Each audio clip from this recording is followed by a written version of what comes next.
শুক্রবার ৫ দফা দাবিকে সামনে রেখে এআইডিএসওর শিক্ষা অধিকর্তার নিকটে ডেপুটেশন প্রদান এবং মূলত তারা আজ দাবি তুলে যে রাজ্যের সরকারি শিক্ষা ব্যবস্থা দিন দিন করুণ পরিণতির দিকে যাচ্ছে। প্রায়শই রাজ্যের কোথাও না কোথাও পরিকাঠামোর অভাব, বিষয়ভিত্তিক শিক্ষকের অভাব, বিদ্যাজ্যোতি প্রকল্পের আওতাধীন স্কুলগুলির নানা সমস্যা নিয়ে ছাত্রছাত্রীরা স্কুল ছেড়ে রাস্তায় এসে ধর্ণা দিতে বাধ্য হচ্ছে।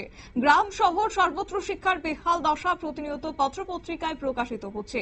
১২৫টি সরকারি বনেদি স্কুলকে বিদ্যাজ্যোতি প্রকল্পের মাধ্যমে সিবিএসই বোর্ডে অন্তর্ভুক্ত করে অতিরিক্ত ফি ধার্য করা হচ্ছে। আচমকাই নবম শ্রেণী থেকে ইংরেজি মাধ্যমে পঠন পাঠন চালু করে সাধারণ ঘরে ছেলে মেয়েদের শিক্ষার সুযোগ কেড়ে নেওয়া হচ্ছে। এমনই অভিযোগ তুলে আজ শিক্ষা অধিকর্তার নিকট তারা ডেপুটেশন প্রদান করেছেন। গোটা বিষয় নিয়ে কি রয়েছে তাদের বক্তব্য শুনুন। মাননীয় মাধ্যমিক শিক্ষা অধিকর্তার নিকট আমরা আজকে মেমোরেন্ডাম সাবমিট করব।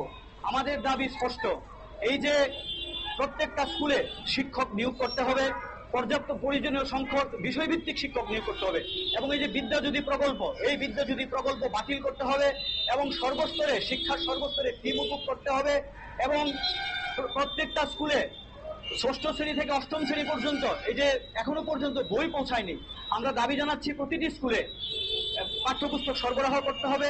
এই দাবির ভিত্তিতে আজকে আমরা এখানে বিক্ষোভ সভা অনুষ্ঠিত করছি। আপনারা দেখছেন যে প্রতিনিয়তই রাজ্যের যে সরকারি শিক্ষা ব্যবস্থা, এই শিক্ষা ব্যবস্থার মান ধ্বংসের দিকে যাচ্ছে। প্রত্যেক দিন পত্রিকায় আমরা দেখছি কি শিক্ষার বিভিন্ন সমস্যার দাবিতে ছাত্রছাত্রীরা ক্লাস বন্ধ করে রাস্তায় ধর্ণা দিতে বাধ্য হচ্ছে। কোথাও শিক্ষকের সমস্যা, কোথাও বিভিন্ন ধরনের শিক্ষার সমস্যা নিয়ে প্রায় প্রতিদিন পত্রপত্রিকায় উঠছে। এবং এই বিদ্যাজ্যোতি প্রকল্পে ১২৫টা বিদ্যাজ্যোতি স্কুলে আমরা আজকে কি লক্ষ্য করছি যে ছাত্রছাত্রীরা একদিকে স্কুল ডেভেলপমেন্ট ফি তারা দিতে হচ্ছে ১,০০০ টাকা, তারপর মাইগ্রেশন ফি দিতে হচ্ছে আনুষঙ্গিক অনেক টাকা, সেই ক্ষেত্রে ২,০০০, ২,৫০০ টাকা পর্যন্ত ছাত্রদের দিতে হচ্ছে। তাহলে এটা কেন? এটা কি সত্যি শিক্ষার গুণগত শিক্ষা হবে? এবং আমরা তাও লক্ষ্য করছি যে প্রত্যেকটা স্কুলের মধ্যে দেখুন গিয়ে যে সেখানে কোনো পূর্ণাঙ্গ সিলেবাসের বই নেই। ছাত্রছাত্রীরা পুরনো সিলেবাস দিয়েই পড়াশোনা করছে। শিক্ষকরা বলছে যে পুরনো সিলেবাস অনুসারেই পড়াশোনা করো এবং পরীক্ষা হবে। তাহলে শিক্ষার কোথায় গুণগত মান?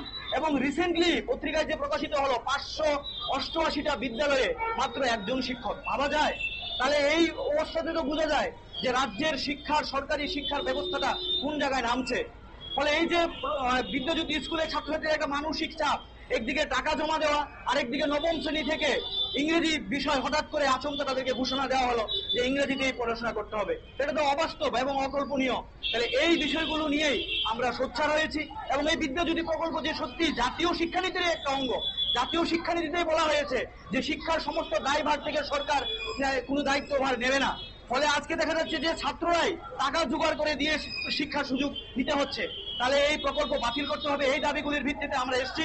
আমরা এখানে বিক্ষোভ সভা শেষেই আমরা মাননীয় মাধ্যমিক শিক্ষা অধিকর্তার কাছে যাব এবং আমরা আপনাদের মাধ্যমে সবাইকে আহ্বান রাখতে চাই রাজ্যের ছাত্র সমাজ, সমস্ত শিক্ষা অনুরাগী মানুষের কাছে যে অবিলম্বে সরকারি শিক্ষা ব্যবস্থাটাকে রক্ষা করুন।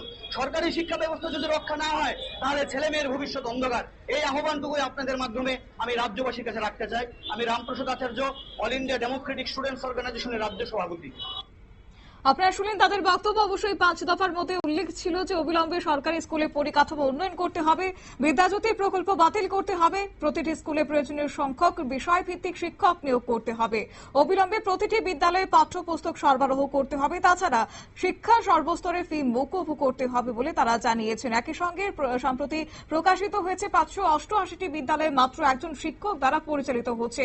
এখনো পর্যন্ত বহু স্কুলে অষ্টম শ্রেণী পর্যন্ত সময় বিষয়ের পাঠ্যপুস্তক দেওয়া হয়নি, কোন স্কুলেই পূর্ণাঙ্গ সিলেবাসের বই নেই। এইসব বিষয় নিয়ে তারা সরব হয়েছেন, সেদিকে লক্ষ্য রেখে আজকে বিক্ষোভ সমাবেশ, একই সঙ্গে মাধ্যমিক শিক্ষা অধিকর্তার নিকট ডেপুটেশন প্রদান। নিয়ে নিচ্ছি ছোট্ট একটি বিজ্ঞাপন বিরতির সঙ্গে থাকুন।